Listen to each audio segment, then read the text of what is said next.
Qur'an, Qur'an, Qur'an, Qur'an. Alhamdulillahi Rabbil Alameen wassalatu wassalamu ala sayyidil mursaleen amma ba'd fa'a'udhu billahi minash shaitanir rajim bismillahir rahmanir rahim as-salatu wassalamu alayka ya Rasulullah wa ala alika wa ashabika ya Habiballah as-salatu wassalamu alayka ya Nabiyallah wa ala alika wa ashabika ya Nurallah। প্রিয় Madani channel দর্শকবৃন্দ, উপস্থিত হয়েছে Madani channel Bangla এর অনুষ্ঠান কোরআনের পায়গাম অনুবাদ এবং তাফসীর নিয়ে। আলহামদুলিল্লাহ আজ্জা ওয়া জাল, এই অনুষ্ঠানের মাধ্যমে আমরা কোরআনের পাকের তিলাওয়াত এবং সেই যে আয়াতগুলো তিলাওয়াত করা হয় তার তরজমা এবং কিছু ব্যাখ্যা আপনাদের নিকট পেশ করার চেষ্টা করে থাকি। শুরুতে দুরুদে পাকের একটি ফজিলত শ্রবণ করে নিই। রাসূল করিম রাউফুর রহিম সাল্লাল্লাহু তাআলা আলাইহি ওয়া সাল্লাম ইরশাদ করেন, আউলান নাসি বি ইয়াউমাল কিয়ামাতি আকসারুহুম আলাইয়া সালাতান। অর্থাৎ আল্লাহর হাবিব বলেন, কিয়ামতের দিন মানুষের মধ্যে আমার খুবই নিকটতম ব্যক্তি সেই হবে যে সবচেয়ে বেশি আমার প্রতি দুরূদ শরীফ পাঠ করে। সুবহানাল্লাহ। আল্লাহর হাবিব সাল্লাল্লাহু তাআলা আলাইহি ওয়া সাল্লামের প্রতি যে বেশি পরিমাণে দুরূদে পাক পাঠ করবে কিয়ামতের দিন সে সবচাইতে আল্লাহর হাবিবের নিকটে থাকবে। অবশ্যই আমরাও চাই, আমিও চাই, আপনারাও চান। তো আমাদের উচিত আল্লাহর হাবিবের প্রতি বেশি পরিমাণে দুরূদে পাক পাঠ করা। আল্লাহ তাআলা আমাদেরকে তৌফিক দান করুন। সাল্লু আলাল হাবিব সাল্লাল্লাহু তাআলা আলা মুহাম্মদ সাল্লাল্লাহু তাআলা আলাইহি ওয়া সাল্লাম সালাতান ওয়া সালামান আলাইকা ইয়া রাসূলুল্লাহ। প্রিয় মাদানী চ্যানেল দর্শকবৃন্দ, আজকে আমরা যে আয়াতগুলো শুনব আর অনুবাদ এবং ব্যাখ্যা শুনব তা হচ্ছে সূরা বাকারা এর 152 নং আয়াত থেকে 157 নং আয়াত পর্যন্ত আজকে আমরা শ্রবণ করব এবং এর অনুবাদ আর কিছু ব্যাখ্যা আপনাদের নিকট পেশ করার চেষ্টা করব। সাথে সাথে এটাও বলি, এই আয়াতগুলো আমরা প্রায় সময় নামাজে শ্রবণ করি। আমাদের উলামায়ে কেরামগণ, ইমাম সাহেবগণ খুব বেশি পাঠ করেন। তো এটা অনুরোধ করব, যেহেতু আমরা নামাজের মধ্যে শুনি, তো নামাজের মধ্যে যেন সে আয়াতগুলো বুঝে বুঝে শুনতে পারি, সে আয়াতগুলোর অর্থ যেন বুঝি, সে আয়াতগুলোর মধ্যে আল্লাহ তাআলা কী ইরশাদ করেছেন সেটা যেন বুঝি। তো এটার উদ্দেশ্যে আমরা একটু মনোযোগ সহকারে আমাদের এই অনুষ্ঠানের প্রত্যেকটি আয়াতের অর্থ আমরা শ্রবণ করব আর সেগুলো স্মরণ রাখার চেষ্টা করব। আল্লাহ তাআলা তৌফিক দান করুন। তো আসুন প্রথমে আমরা তিলাওয়াত শ্রবণ করি। আউযু বিল্লাহি মিনাশ শাইতানির রাজীম, বিসমিল্লাহির রহমানির রহিম। ফাযকুরুনি আযকুরকুম ওয়াশকুরু লি ওয়া লা তাকফুরুন। ইয়া আইয়ুহাল্লাযীনা আমানু ইসতাঈনু বিস-সাবরি ওয়াস-সালাহ ইন্নাল্লাহা মা'আস-সাবিরিন।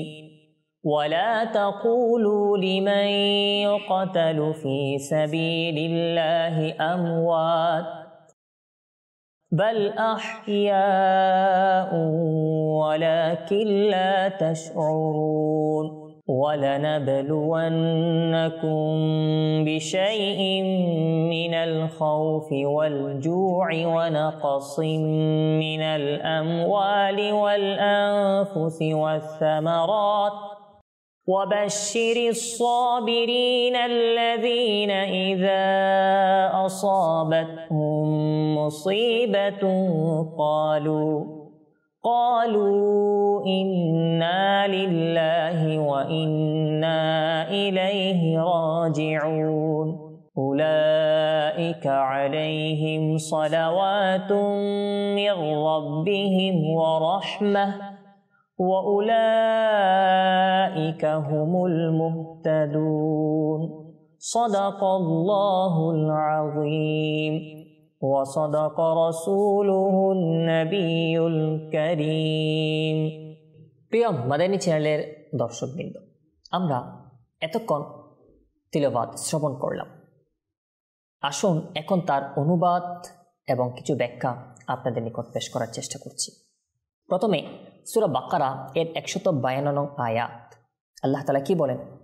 সুতরাং তোমরা আমার স্মরণ করো আমিও তোমাদের চর্চা করব, আলোচনা করব, আর আমার কৃতজ্ঞতা স্বীকার করো এবং আমার অকৃতজ্ঞ হইও না। এই আয়াতে পাকের মধ্যে আল্লাহ তাআলার জিকির করার কথা বলা হয়েছে। আর এই জিকিরের ব্যাখ্যার মধ্যে আসছে জিকির 3 প্রকারের হয়ে থাকে। 1 নাম্বার মৌখিক জিকির, 2 নাম্বার অন্তরের কলবের জিকির, 3 নাম্বার অঙ্গ প্রত্যঙ্গের জিকির। তো আল্লাহ তাআলার জিকির মৌখিক জিকির, এটার মধ্যে তাসবিহ, আল্লাহ তাআলার প্রশংসা, হামদ ইত্যাদিগুলো সবগুলো অন্তর্ভুক্ত হয়ে যায়। খুতবা বলেন, তাওবা বলেন, ইস্তিগফার বলেন, এগুলো এর মধ্যে অন্তর্ভুক্ত হয়ে যায়। এভাবে কলবের জিকির, আন্তরিক জিকির যেটা, এটা হচ্ছে আল্লাহ তাআলার অনুগ্রহ রাজির কথা স্মরণ করা, তার মহত্ব, তার মর্যাদা, আল্লাহ তাআলার কুদরত, এগুলোর উপর এগুলো চিন্তা ভাবনা করা, এগুলোকে বারবার চিন্তা করে আল্লাহ তাআলাকে স্মরণ করা। তো এটাকে আপনার অন্তরের জিকির, কলবের জিকির বলা হয়। উলামায়ে কেরামগণ এটাও বলেন যে উলামায়ে কেরামের যেই আপনার মুস্তাহিদগণ মাসালা ইত্যাদি কোরআন হাদিস গবেষণা করে বের করেন, এটাকেও আপনার কলবের জিকিরের মধ্যে শামিল করা হয়েছে। এরপর অঙ্গ প্রত্যঙ্গের জিকির, এটা কিভাবে? এটা হচ্ছে অঙ্গ প্রত্যঙ্গকে আল্লাহ তাআলার ইবাদতে মশগুল করা। যেমন কি হজ পালনের উদ্দেশ্যে সফর করা, এটাও এক প্রকারের জিকিরের শামিল। আর নামাজ এমন একটা ইবাদত, নামাজ বলা হচ্ছে এই 3 প্রকারের জিকির, সেটা হোক অন্তরের, সেটা হোক আপনার জবানের, অথবা অঙ্গ প্রত্যঙ্গের জিকির, সব কিছুর মধ্যে শামিল। নামাজের মধ্যে 3টা আপনার শামিল রয়েছে, কারণ নামাজের মধ্যে তাসবিহ, তাকবীর, সানা, কিরাত, তারপর আপনার অন্তরের নম্রতা, একাগ্রতা, নিয়ত, ইখলাস, এভাবে আপনার রুকু, সাজদা, কিয়াম, আমরা সম্পূর্ণ যখন দেখি তাহলে 3 প্রকারের জিকির এর মধ্যে শামিল রয়েছে। সেজন্য নামাজ এটা উত্তম, আল্লাহ তাআলার প্রতি ঈমান আনার পর সবচেয়ে যে মেন ইবাদত আল্লাহ তাআলার, সেটা হচ্ছে আপনার এই নামাজ। হযরত ইবনে আব্বাস রাদিয়াল্লাহু তাআলা আনহু বর্ণনা করেন, আল্লাহ তাআলা এটা ইরশাদ করেছেন, তোমরা আনুগত্য সহকারে আমাকে স্মরণ করো, আমি তোমাদেরকে আমার সাহায্য সহকারে স্মরণ করব। এভাবে আপনার বুখারী শরীফের মধ্যে এটা এসেছে, আল্লাহ তাআলা ইরশাদ করেন, যদি বান্দা আমাকে একাকী স্মরণ করে তবে আমিও তাকে অনুরূপভাবে স্মরণ করি। আর যদি সে আমাকে জামাআত সহকারে স্মরণ করে, অর্থাৎ সম্মিলিতভাবে, তখন আমি তাকে তার চেয়ে উত্তম জামাতের মধ্যে স্মরণ করি। আল্লাহু আকবার। তো সুতরাং ফাযকুরুনি আযকুরকুম ওয়াশকুরুলি ওয়ালা তাকফুরুন। আল্লাহ তাআলা কি বলেন? তোমরা আমার স্মরণ করো, আমিও তোমাদের স্মরণ করব, আমিও তোমাদের আলোচনা করব, স্মরণ করব, আর আমার কৃতজ্ঞতা স্বীকার করো এবং আমার অকৃতজ্ঞ হইও না। আচ্ছা, এখানে একটা কথা দেখেন, বান্দা আমরা যে আল্লাহ তাআলা জিকির করি, আল্লাহ তাআলাকে স্মরণ করি, আমাদের স্মরণ, আর আল্লাহ তাআলা যে বলেছেন আযকুরকুম, যে আমি তোমাদের আপনার স্মরণ করবো, তথা হাদিসে পাকে বলা হয়েছে বান্দা যদি আমাকে একাকী স্মরণ করে আমি অনুসরণ করব। একথা মনে রাখবেন, বান্দার স্মরণ আর আল্লাহ তাআলার সাথে যেটা বলেছেন আযকুরকুম, এটা এক নয়। আল্লাহ তাআলাটা আল্লাহ তাআলার শান অনুযায়ী, আর বান্দা তো বাস আমরা যেরকম করি, এটা বান্দার সাথে যেটা আমরা সম্পর্ক করব, এটা সেমভাবে আল্লাহ তাআলার জন্য যেন আমরা কর্ম না করি। আল্লাহ তাআলার সাথে যখন যেটা বলা হয়, এটা আল্লাহ তাআলার শান অনুযায়ী, আল্লাহ তাআলার শান অনুযায়ী যেভাবে আল্লাহ তাআলা এটাকে করেন, এটা আল্লাহ তাআলার শান অনুযায়ী হবে। আল্লাহ তাআলার শানে যদি কখনো কোনো কথা বলা হয়, যে কোনো অঙ্গ প্রত্যঙ্গের কথা, যে কোনো বিষয়, এক কথায় আল্লাহ তাআলার সাথে যখন সম্পৃক্ত হবে, সেটা আল্লাহ তাআলার শান অনুযায়ী হবে। আমরা বান্দার সাথে কোনো মাখলুকের সাথে যেন আমরা এটা কল্পনা না করি। আল্লাহ তাআলা আমাদেরকে বুঝার তৌফিক দান করুন। এরপর 153 নং আয়াতকে বলা হচ্ছে, ইয়া আইয়ুহাল্লাযীনা আমানুস্তাঈনু বিস-সাবরি ওয়াস-সালাহ ইন্নাল্লাহা মা'আস-সাবিরিন। হে ঈমানদারগণ, সবর অর্থাৎ ধৈর্য আর নামাজের মাধ্যমে সাহায্য প্রার্থনা করো, নিশ্চয়ই আল্লাহ সবরকারী, ধৈর্য ধারণকারীদের সাথে রয়েছেন।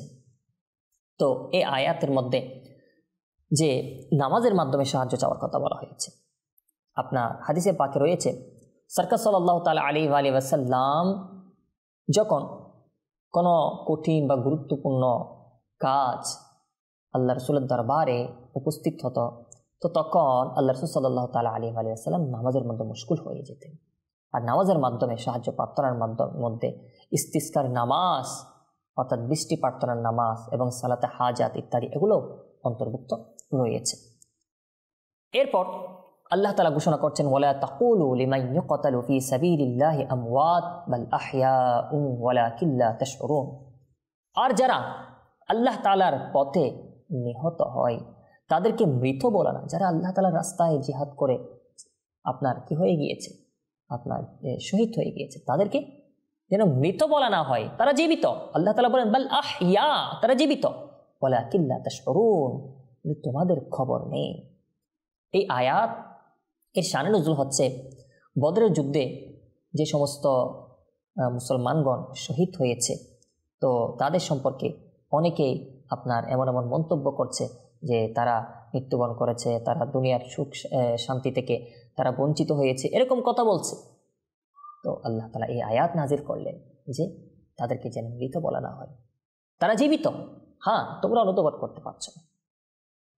তো মৃত্যুর পরই আল্লাহ তাআলা শহীদদেরকে জীবন দান করেন, তাদের রূহগুলোর প্রতি আল্লাহ তাআলা রিজিক পেশ করেন।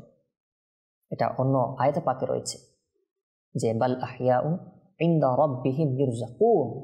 তো আল্লাহ তাআলা পক্ষ থেকে তাদের জন্য রিজিক দেওয়া হয়। বাল আহইয়াউন ইনদা রাব্বিহিম ইরযাকুন, আল্লাহ তাআলা তাদেরকে রিজিক পেশ করেন। এভাবে আপনার তাফসীরের মধ্যে আসছে তাদেরকে বিভিন্ন শান্তি প্রদান করা হয়, তাদের আমলও চালু থাকে এবং তাদের যেহেতু আমল চালু রয়েছে যে তাদের সওয়াব প্রতিদান বাড়তেই থাকে। হাদিসে পাকে রয়েছে শহীদদের রূহগুলো সবুজ পাখির গড়নের মধ্যে জান্নাতে ভ্রমণ করতে থাকে এবং সেখানকার ফল ও নিয়ামত সমূহ আহার করতে থাকে। আল্লাহ দেখুন, শহীদগণ এরা হচ্ছে, আমরা যদি দেখি আল্লাহ তাআলা যাদেরকে নিয়ামত দিয়েছেন তার মধ্যে আপনার কোরআনে পাকে যে স্তর বলা হয়েছে আনআমাল্লাহু আলাইহিম মিনান নাবিয়্যিন ওয়াস সিদ্দীকিন ওয়াস শুহাদাই ওয়াস সালিহিন, এর মধ্যে তৃতীয় নম্বর ব্যক্তি। অর্থাৎ নিয়ামতের মধ্যে আল্লাহ তাআলা যাদেরকে প্রথম স্তরে কোরআনে পাকে বর্ণনা করেছেন আনআমাল্লাহু আলাইহিম মিনান নবী, নবীদেরকে সর্বপ্রথম আল্লাহ তাআলা নিয়ামত দিয়েছে। এরপর ওয়াস সিদ্দীকিন, সিদ্দীকিনদের স্তর, এরপর ওয়াস শুহাদা, শুহাদার স্তর। 3 নম্বর স্তরে শুহাদাগণ রয়েছে, কিন্তু এই শুহাদাগণের মর্যাদা এমন যে তারা জীবিত। তাহলে চিন্তা করে দেখুন, যারা দ্বিতীয় নম্বর স্তর সিদ্দীকিন রয়েছে আর যারা প্রথম স্তরে রয়েছে নবীগণ, তো অবশ্যই শুহাদাদেরকে যে নিয়ামত দিয়েছেন আল্লাহ তাআলা তাদের চেয়ে হাজারো গুণ বেশি নিয়ামত সিদ্দীকিনদেরকে, নবীদেরকে দিয়েছেন। তো আসুন আমরা এই আয়াত যে শ্রবণ করলাম এরপরের আয়াতে আমরা যাই। যে তো এই আয়াতে কি বলা হলো? 154 নং আয়াতে যারা আল্লাহ তাআলার পথে নিহত হয় তাদেরকে মৃত বলো না। তো এরকম যারা শহীদ রয়েছে তারা কি? তারা জীবিত। হ্যাঁ, তোমাদের খবর নেই। আচ্ছা, এরপর আল্লাহ তাআলা খুব সুন্দর ইরশাদ করেছেন, ওয়ালানাবলুওয়ান্নাকুম বিশাইইন মিনাল খাউফি ওয়াল জু'i ওয়া নাকাসিম মিনাল আমওয়ালি ওয়াল আনফুসি ওয়াস সামারাত ওয়া বাশশিরিস সাবিরিন। এবং অবশ্যই আমি তোমাদেরকে পরীক্ষা করব কিছু ভয় ও ক্ষুধা দ্বারা। দেখুন, আল্লাহ তাআলা বান্দাকে পরীক্ষা করবে, আল্লাহ তাআলা ঘোষণা করে দিয়েছেন আমাকে আপনাকে পরীক্ষা করা হবে ভয়ের মাধ্যমে, ক্ষুধার মাধ্যমে। আচ্ছা, এবং কিছু ধন সম্পদ, জীবন ও ফল ফসলের ঘাটতি দ্বারা। এরপর আল্লাহ তাআলা বলেন ওয়াবাশশিরিস সাবিরিন, সুসংবাদ শোনাও যারা ধৈর্য ধারণ করে। এখন এই আয়াতের মধ্যে যে বলা হয়েছে কিছু ভয় এবং ক্ষুধা দ্বারা যে পরীক্ষা করবে, তো ভয় এবং ক্ষুধা বলতে আপনার এখানে কি বলা হচ্ছে? তাফসীরের মধ্যে আসছে, ইমাম শাফি রহমতুল্লাহ তাআলা আলাইহি এই আয়াতের তাফসীরের মধ্যে উল্লেখ করেন এখানে ভয় মানে আল্লাহ তাআলার ভয়, ক্ষুধা বলতে বান্দাদের রোজাসমূহ। ধনসম্পদের যে ঘাটতির কথা বলা হয়েছে এর মানে হচ্ছে যাকাত ও সদকা সমূহ প্রদান করা। জীবন সমূহের ঘাটতি মানে রোগের কারণে মৃত্যু হওয়া। ফল ফসলের ঘাটতি বলতে সন্তান সন্ততির মৃত্যু, কেননা সন্তান সন্ততি এটা হৃদয়ের ফল। তো এভাবে আল্লাহ তাআলা আমাদেরকে পরীক্ষা করে। আর হাদিসে পাকে রয়েছে সরকার সাল্লাল্লাহু তাআলা আলাইহি ওয়া সাল্লাম ইরশাদ করেন, যখন কারো শিশু সন্তানের মৃত্যু হয় তখন আল্লাহ তাআলা ফেরেশতাকে বলেন, তোমরা কি আমার বান্দার শিশু সন্তানের মৃত্যু ঘটিয়েছ? তো তখন ফেরেশতারা কি বলেন? হ্যাঁ, জি ইয়া রাব্বাল আলামিন। এরপর আল্লাহ পাক রব্বুল আলামিন ইরশাদ করেন, তোমরা কি তার হৃদয়ের ফল কেড়ে নিয়েছ? তারা আরজ করলেন, জি হ্যাঁ ইয়া বার ইলাহি। আল্লাহ পাক ইরশাদ করেন, এতে আমার বান্দা কি বলেছে? তো তারা আরজ করেন, সে আপনার প্রশংসা হামদ করেছে এবং ইন্না লিল্লাহি ওয়া ইন্না ইলাইহি রাজিউন পাঠ করেছে। তখন আল্লাহ তাআলা বলেন, তার জন্যে বেহেশতে প্রাসাদ তৈরি করো এবং সেই প্রাসাদের নাম রাখো বাইতুল হামদ। আল্লাহু আকবার। প্লিজ নাই দেয়। তো কখনো যদি মুসিবত আমরা পড়ি তখন আমাদের উচিত ইন্না লিল্লাহি ওয়া ইন্না ইলাইহি রাজিউন পড়া। এটা এরপরে আয়াতে খুব সুন্দরভাবে ইরশাদ করছেন। তো এই সবরকারীদের কথা যে বলেছেন এখানে, ওয়াবাশশিরিস সাবিরিন, সুসংবাদ শোনাও ওই সব সবরকারীদেরকে, ধৈর্য ধারণকারীদেরকে। এরপর খুব সুন্দরভাবে বলেন, আল্লাযীনা ইযা আসাবাতহুম মুসিবাতুন ক্বালু ইন্না লিল্লাহি ওয়া ইন্না ইলাইহি রাজিউন। যেই সব ধৈর্য ধারণকারীরা এমন যে যখন তাদের উপর কোনো বিপদ এসে পড়ে তখন তারা বলে, আমরা তো আল্লাহ তাআলারই মালিকানাধীন এবং আমাদেরকে তারই প্রতি ফিরে যেতে হবে। প্রিয় আমাদের চ্যানেল দর্শকবৃন্দ, তো সূরা বাকারা এর 155 নং আয়াতে আল্লাহ তাআলা কত সুন্দর বলেন, ওয়াবাশশিরিস সাবিরিন, সুসংবাদ দাও কাদেরকে? ধৈর্য ধারণকারীদেরকে। আর এই ধৈর্য ধারণকারীদের সিফাত গুণাবলী বর্ণনা করতে গিয়ে কত সুন্দর তারপরে আয়াতে আল্লাহ তাআলা বলেন, তারা কিরকম? তারা এমন সব লোক যখন তাদের উপর কোনো বিপদ এসে পড়ে তখন কি বলে তারা? ইন্না লিল্লাহি ওয়া ইন্না ইলাইহি রাজিউন। আমরা তো আল্লাহর মালিকানাধীন এবং আমাদেরকে তারই প্রতি ফিরে যেতে হবে। তো আল্লাহ তাআলার দরবারে আমাদেরকে ফিরতে হবে। আর আমাদের সব কিছু তো আল্লাহ তাআলা দেন। তো আল্লাহ তাআলার সৃষ্টি আমরা। কোনো মুসিবত আসলে তাও আল্লাহ তাআলার পক্ষ থেকে। তো এই মুসিবত দূর করবেন কে? তাও আল্লাহ তাআলা। সুতরাং আল্লাহ তাআলার প্রতি সব সময় যে কোনো মুসিবতে আল্লাহ তাআলার প্রতি ভরসা রাখা দরকার। আল্লাহ তাআলার প্রতি ঈমান রেখে, আল্লাহ তাআলার প্রতি ভরসা রেখে কোনো মুসিবতের সময় নিজের ঈমানের মধ্যে দুর্বলতা না আনা উচিত। ঈমানের মধ্যে অনেক মজবুত হওয়া দরকার, আল্লাহ তাআলার প্রতি ভরসা রাখা দরকার। তো হাদিসে পাকেও কত সুন্দরভাবে এসেছে, বিপদের সময় ইন্না লিল্লাহি ওয়া ইন্না ইলাইহি রাজিউন পাঠ করা, এটা আল্লাহ তাআলার রহমত অবতীর্ণ হওয়ার কারণ হয়। আর এটাও রয়েছে, মুমিনের কষ্টকে আল্লাহ তাআলা তার গুনাহের জন্য কাফারায় পরিণত করে দেন। তো মুমিন যদি কখনো কোনো কষ্ট করে না, এমনকি একটি রিওয়ায়াত এভাবে রয়েছে, যদি কোনো কাটা আমরা যে কাটা অনেক সময় কাটা বেঁধে যায় আমাদের পায়ে ইত্যাদিতে, আমরা যে কাটা ঢুকে যায়, এটার কারণে যে কষ্ট হয় এর কারণে আল্লাহ তাআলা গুনাহ ক্ষমা করে দেন। চিন্তা করে দেখেন আল্লাহ তাআলা কেমন দয়াবান।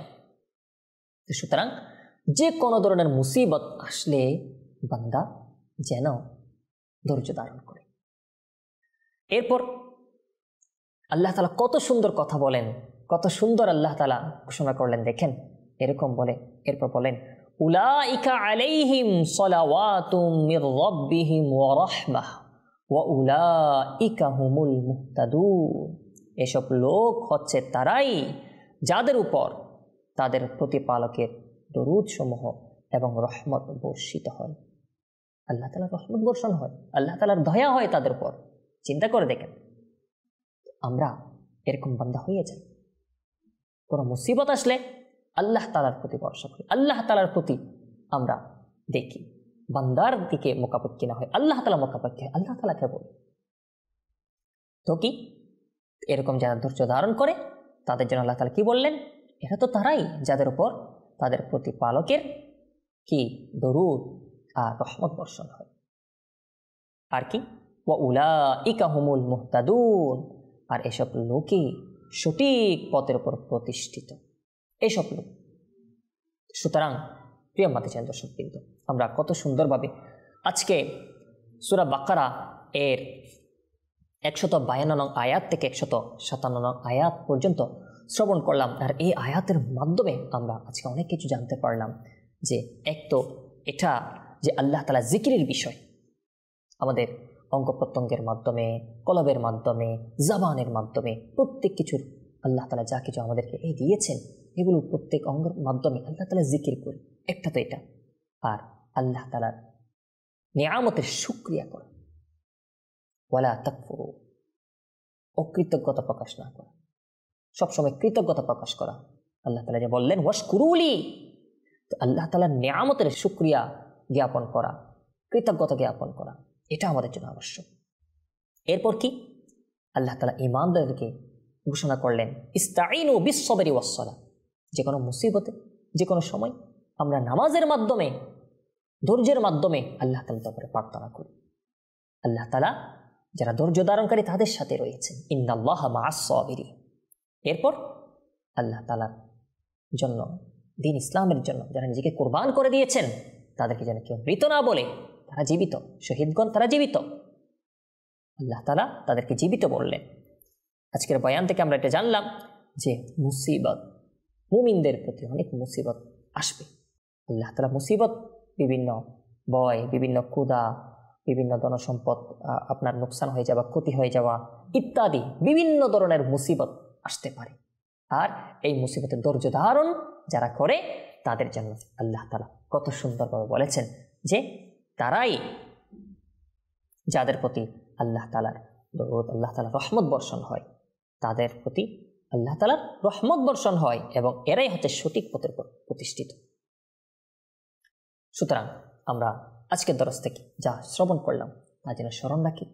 আর অনুরোধ এটা করব, যেহেতু এই আয়াতগুলো আমরা প্রায় সময় নামাজের মধ্যে বিভিন্ন ইমামদের পিছনে যখন আমরা নামাজ পড়ি তখন শুনি, তো তখন আমরা যদি এগুলো স্মরণ রাখি তাহলে এগুলো আমরা অর্থ বুঝবো। আর অর্থ বুঝলে আল্লাহ তাআলা পাক কালাম যদি আপনি বুঝেন তাহলে এর আনন্দই আলাদা। আল্লাহ পাক রব্বুল আলামিন আমাকে আপনাকে আল্লাহ তাআলা পাক কালাম বুঝার এবং আমাদের জীবনকে আল্লাহ তাআলা যেভাবে আমাদেরকে হুকুম আহকাম নাজিল করেছেন, যেভাবে আল্লাহ তাআলা নির্দেশ করেছেন, সেভাবে যেন আমরা সাজাতে পারি, সেই তৌফিক, সুযোগ, নিয়ামত আল্লাহ তাআলা আমাকে আপনাকে আমাদের সকলকে দান করুন। আমিন বিজাহিন নবিল আমিন সাল্লাল্লাহু তাআলা আলাইহি ওয়া সাল্লাম। সাল্লু আলাল হাবিব সাল্লাল্লাহু তাআলা আলা মুহাম্মদ সাল্লাল্লাহু তাআলা আলাইহি ওয়া সাল্লাম। সালাতান ওয়া সালামান আলাইকা ইয়া রাসূলুল্লাহ।